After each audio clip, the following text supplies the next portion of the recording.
mereka ketemuan lah di situ. Setelah mereka ketemuan, ternyata datanglah si C. Oh, si C datang juga? Datang ke lokasi itu. Nah, disitulah pas datang sebenarnya si A ini sudah agak ketakut ya. Takut karena kan ya nggak kenal. Itu akhirnya entah bagaimana mereka itu menjalankan si A ini perkosa.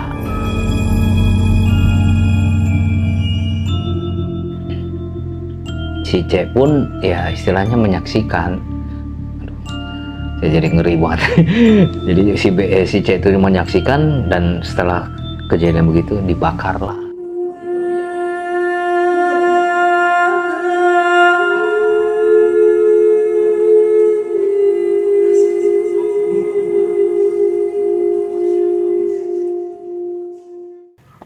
Assalamualaikum warahmatullahi wabarakatuh. Balik lagi di Gelap Malam Story dan masih bersama gua Bang Dul. Dan pada kisah mistis kali ini atau cerita horor kali ini, gua telah kedatangan salah satu narasumber yang pastinya akan menceritakan kisah-kisah mistis waktu dia melakukan penelusuran ke daerah Tangerang Kabupaten. Di sini pernah terjadi di tahun 2012 kisah percintaan seorang wanita yang dibantai hidup-hidup oleh mantan suaminya. Langsung aja kita berkenalan dengan narasumbernya. Assalamualaikum Bang Daniel. Waalaikumsalam. Sehat Bang? Alhamdulillah. Jadi kronologi awalnya seperti apa nih Bang? Ya baik teman-teman. Ini kalau buat pembuka ya. Jadi peristiwa ini percintaan dari si A dan si B ya. Si B ini laki-laki dan si A ini perempuan. Nah kebetulan mereka ini pacaran, belum nikah, belum. Nah kebetulan ada si C. Si C ini sedikit, kalau orang bilang sekarang tuh LGBT. Oh, yang si C ini? Iya, si C ini, pihak ketiga ini LGBT yang mencintai si B, si pacar cewek ini. Jadi kisahnya itu bagaimana caranya si C ini bisa mendapatkan seutuhnya si B, Si lakinya ini? iya kayak begitu. Oke, di skip dulu Bang ya. Siap, Nanti siap. kita lanjut lagi. Siap. Terima kasih juga nih buat teman-teman semua yang sudah subscribe channel Gelap Malam Story. Semoga teman-teman semua selalu diberikan kesehatan, rezeki yang berlimpah oleh Allah Subhanahu wa Ta'ala. Nah, buat teman-teman semua yang belum subscribe, bantu supportnya channel ini dengan cara like, subscribe, share ke teman-teman kalian, dan jangan lupa aktifkan juga lonceng notifikasinya. Untuk teman-teman yang ingin menjadi narasumber di Gelap Malam Story, bisa menghubungi WA di bawah ini. Tanpa berlama-lama, langsung aja kita masuk ke ceritanya.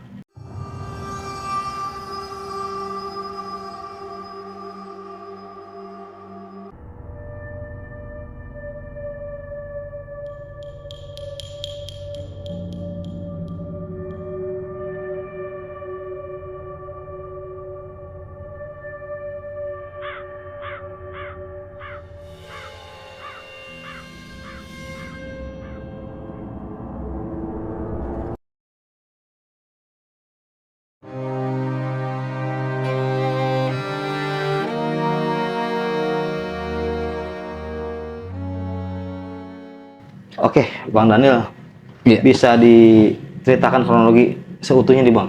Baik Bang, jadi saya mulai dari awal ya teman-teman. Ya emang peristiwa ini terjadi di tahun 2012.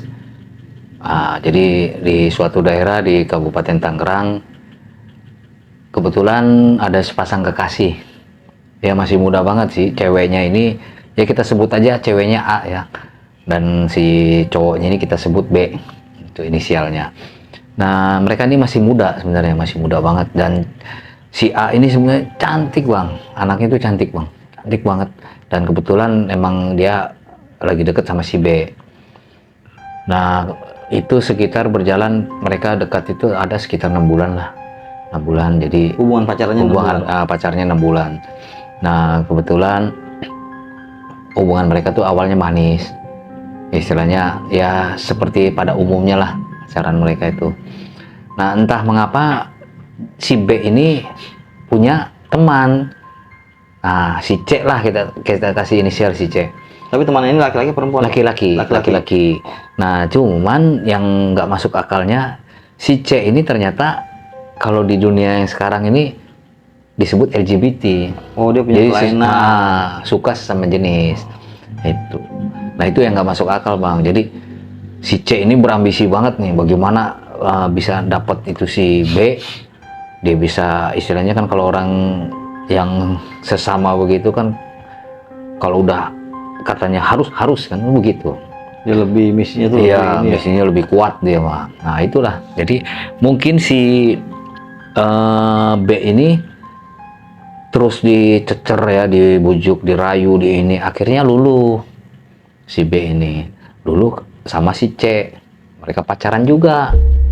Itu. Berarti sama jenis. Iya, itu. Nah, jadi entah motivasinya si C itu kuat, jadi ya si B ini terus dibujuk bagaimana caranya dia bisa menguasai itu si B dan bisa menyingkirkan si A, si cewek itu, gitu. Nah, kebetulan ya yang berjalan begitu, tersusunlah rencana. Si C ini berhasil ngebujuk si B, dia mau buat rencana bagaimana nih cara menyingkirkan si A. Tapi si B-nya ini suka juga sama si C? Ya, kalau suka dan enggaknya sih, ya saya sih infonya belum tahu ya. Tapi dia sampai deket sama si C itu. Tapi kan ya mungkin ya kita nggak tahu perasaan dia bagaimana. Mungkin si B dan si C lah yang tahu. Tapi mereka dekat. Nah, buktinya kan sampai terbujuk, sampai bisa terhasut lah ya. Terhasut gitu. Nah, akhirnya si B juga mengiyakan, menyusunlah rencana itu sama si C. Mereka buat rencana, akhirnya si B ini calling sama si A-nya, sama si ceweknya. Yuk kita ketemuan yuk. Tuh. Nah, kebetulan ketemuannya itu si A-nya itu menyanggupi. Oke, kita ketemuan. Ketemuannya juga itu pas sudah maghrib kalau nggak salah, sudah maghrib. Berarti emang suasana agak gitu. Iya, suasana, karena kebetulan kan kalau di Kabupaten Tangerang itu kan masih banyak lahan-lahan kosong ya, serem lah. Nah, kebetulan mereka berjanjian di gubuk sawah.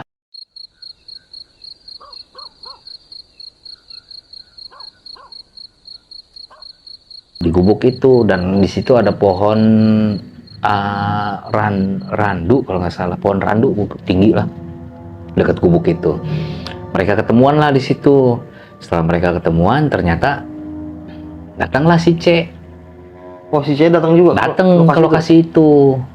Nah, disitulah pas datang sebenarnya si A ini sudah agak ketakut ya. Takut karena kan dia nggak kenal. Itu akhirnya entah bagaimana mereka itu menjalankan si A ini diperkosa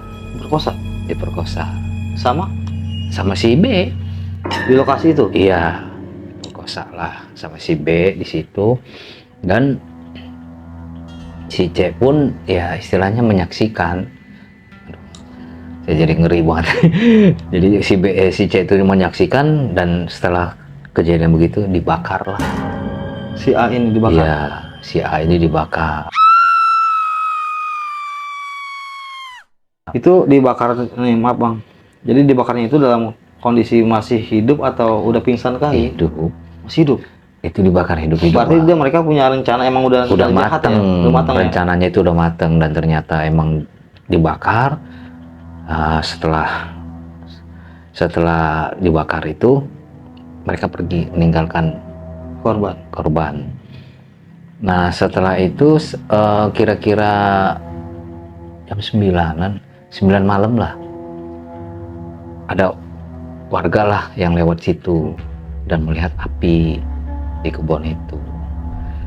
Dia datang ke sana, ternyata udah tuh teriakan rame. Habis rame begitu ya, pihak keluarga kan taunya ketemu sama si B. Udah tuh polisi bertindak cepat tuh, langsung datang kan ke lokasi. Pas datang di lokasi itu, si yang 2B sama si C ini udah nggak ada di lokasi kan, udah kabur lah. Itu langsung proses, itu nggak nyampe 4 jam apa, itu langsung ketangkep Bang. Tangkap orangnya. Tangkep, dua-duanya ditangkep. Nah, dua-duanya ditangkep, diproses, masuklah mereka penjara. Mereka masuk penjara. Selang berapa lama itu mereka di penjara, si salah satu korban ada yang meninggal di dalam penjara. Itu kejadiannya seperti apa dia meninggalnya? Ya, jadi kalau menurut cerita dari keluarga korban, ya istilahnya Apakah si B-nya, apakah si C-nya yang meninggal? yang meninggal kalau nggak salah si B. B, berarti Si B. pacarnya. Iya, Ah, itu meninggal. Nah, yang tinggal yang si C sampai sekarang ini masih di penjara. penjara. Nah, itu setelah proses semua ya. Nah, kebetulan saya sama Abah guru ya, itu ngadain lab di sana. Ngadain lab di sana. Lab misteri ya. Lab misteri, kebetulan kan saya juga punya channel. Penelusuran lah ya. Ya, penelusuran. Nama channelnya apa Bang? Kalau saya Abah Jinggo Official, sama Abah Guru saya juga Abah Nur Official. Nah, kebetulan saya sama Abah Guru tuh lab di lokasi itu. Kebetulan yang tahu lokasi itu ya Abah Guru saya. Nah, pas lab di situ pertama kali Abah Guru mah nggak bilang kalau Nggak cerita deh. belum cerita kalau itu peristiwa ada di lokasi itu. Cuman dia cerita di sini ada ular yang panjangnya nggak terukur. Menurut si Abah ini. Iya. Udah tuh saya ngikutin aja tuh lab. Ternyata lab pertama itu Abah Guru saya suaranya hilang. Nggak ada sama suara. Di live-nya itu nggak ada suaranya. Nggak ada suara sama sekali. Kalau di saya, di channel saya ada. Ada. Nah, pas live pertama itu selesai pulang, baru cerita. Kalau di situ ada pembunuhan seorang gadis. Oh, jadi Bang Dang itu taunya cerita pas dari lokasi di situ. Iya. Baru si Abah cerita itu. Iya, pas pulang live pertama itu baru itulah diceritain. Karena Abah Guru channelnya nggak ada suara, akhirnya berencana lagi kapan ngulangin live di situ. Nah, kebetulan ngulangin lagi sekitar sebulan lah, itu nge-live lagi di sana. Dengan niat pengen tahu lokasinya si korban tuh di mana, terus kejadiannya kapan, itu diceritain semua. Itu pas lab kedua itu waktu ada saya apa? Nggak Belum? ada. Belum. Berarti Nggak saya ada. yang ketiganya ya? Iya itu pas Bang Dul itu. Iya kan? Iya, pas Bang Dul yang ngikut, ya itu pas Kan diceritain. posisi yang kita live itu kan Heeh, hujan tuh ya kan? Hujan, iya. Akhirnya kita mampir di rumah warga. iya, Warga itu ngasih keterangan kan. heeh. Di lokasi ini tuh pernah ada kejadian di tahun 2012 pernah ada jadi pembakaran perempuan. Ya itu. Jadi pas di situ ternyata pas lab, pas mau pulang lab, Abah itu diikutin lah sama sosok korban ini. Diikutin sampai ke rumahnya Abah, nyampe itu bener-bener ngikut, dan si almarhum ini menjelaskan kronologi yang sebenarnya. Oh, jadi si arwahnya ini ngasih kejelasan Iya. ke si Abah Nur ini. Iya, penjelasan sejelas-jelasnya sampai minta di apa sih? Sempurnain lah ya? Sempurnain, terus pakaiannya minta dipakein lah, dipakein baju gitu. Karena ada kedinginan di situ. Iya. Bang. Yang saya tahu kayak gitu. Iya, kayak gitu. Jadi makanya pas pulang lab itu Abah itu udah nggak bisa, istilahnya nggak bisa ngelayanin kita. Jadi Abah tuh berusaha komunikasi lah sama si korban. Itu. Soalnya sempat juga Bang, setelah kita pulang lab itu kan yang posisi ini kita ini kan emang satu lahan. Kalau si kejadian ini kan yang sebelah kanan. Sebelah kanan. Kita iya, sebelah kiri. Sebelah kiri. Yang kita mau ke arah dalam kan Iya. kan nggak boleh tuh Nggak siapa boleh, kan. iya. Bang, balik lagi Bang. Balik lagi. Itu ibaratnya di situ ada dua kerajaan, Iya, kerajaan gitu kan. betul. Satu kerajaan kerdil dan satu orang besar. Orang besar. Dia udah nunggu kita di depan nih. Iya. Balik arah aja. Balik Ya kan? arah. Akhirnya kita balik arah tuh untuk ngesain penelusuran kita. Benar. Nah, saya tanya tuh sama si Abah, Bah, saya kan orangnya punya anak kecil di rumah ya kan. Takut, Saya ya. merasa khawatir Betul, gitu. betul. Takutnya si makhluk yang ada di situ tuh ngikutin kita nggak nih. Ngikutin, iya, benar. Saya tanya sama si Abah dong, Bah, ini ada makhluk gaib nggak nih ngikutin saya? Soalnya saya udah curiga bang gitu. Akhirnya si Abah bonceng sama saya. Nah si Abah ini pas saya bonceng itu kayak ngebersihin Yang di belakang, saya, kayak orang iya. mau muntah gitu. Saya udah curiga nih kayaknya pas ada ngikutin. Ngikutin, iya. Itu. Kayak gitu. Jadi makanya pas itu Abah akhirnya menyempurnakan. Tapi kalau untuk yang suruh ngasih baju, ngasih tahu ke keluarganya, itu Abah enggak. Karena ya istilahnya ada kode etik lah. Itu. Jadi semenjak kejadian si Abah ini didatangin sama si arwah perempuan ini, berarti dia nggak nyeritain ke keluarganya. Enggak. Karena takut lah. Dan Soalnya sempat juga bang, saya tanya sama si Abah, Bah, bisa diceritain kronologi jelasnya nggak ke saya gitu. Nanti kalau bisa saya undang buat podcast. Dia sempat ngelarang Mikir, saya, gitu iya, kan. Jangan gitu. bang Dul, kalau buat ini jangan. Mungkin kalau buat cerita lain saya ada, tapi Iya. kalau buat cerita ini jangan. Gitu. Ya kebetulan kan karena Abah Guru kan tinggalnya di situ. Itu. Ya jadi istilahnya kita ya mohon maaf tidak menyebut daerah gitu. Tapi ya mudah-mudahan si korban ya diterima semua amal baiknya. Amin. Dan disempurnakan semuanya lah itu. Dan untuk para dua kriminal ini mudah-mudahan Allah balas lah semuanya. Iya, Bang. Itu ya, sampai detik ini juga kan masih dalam penjara yang satu. Masih. Iya. Yang si C ini. Iya, itu. Ya mudah-mudahan lah beliau si A ini tenang di sana lah. Sempat juga saya, karena saya sering jalan malam ke tempat-tempat keramat gitu, ke makam keramat ke daerah situ. Pernah saya tanya gitu sama salah satu kuncen yang di makam situ lah. Bang, pernah dengar nggak kejadian tahun 2012? Pernah ada kejadian si perempuan dibakar hidup-hidup sama cowok di sekitar sini.